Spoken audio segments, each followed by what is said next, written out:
So in the thought experiment, we assume that the speed of light is 1 meter per year.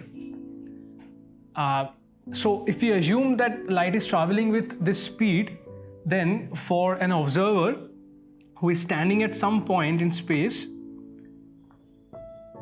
we can consider circles with fixed radii. So for example, if we consider a circle around the observer, centered at the observer with a radius of 100 meter, then basically all the objects that are at this distance will be 100 years in past compared to the time of the observer. So if the observer is in the year 2021, then these observer will, all the objects which are 100 meter away will be in the time 1921. So, and this will go on. So if we consider about a distance, let's just say 1000 meters, then all the objects that are at this distance will be 1000 years back in time, and so on.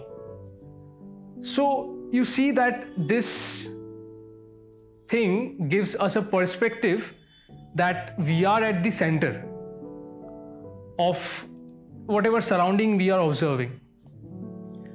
But this is just a perspective that we get from this structure, from the finite speed of light, and we are not really at the center of the surroundings.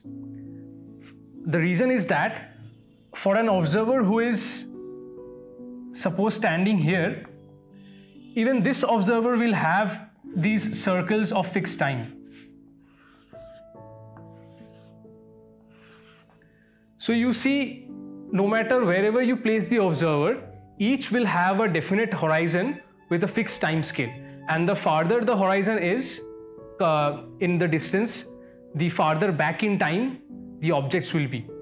The first person to say that we people on Earth are not at the center of the universe was Copernicus. But we know that his idea was not accepted at that time.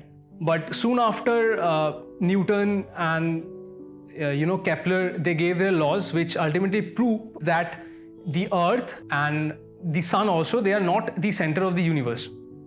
So we will see in the subsequent sections that the center of the universe cannot be defined, since light takes finite time to travel.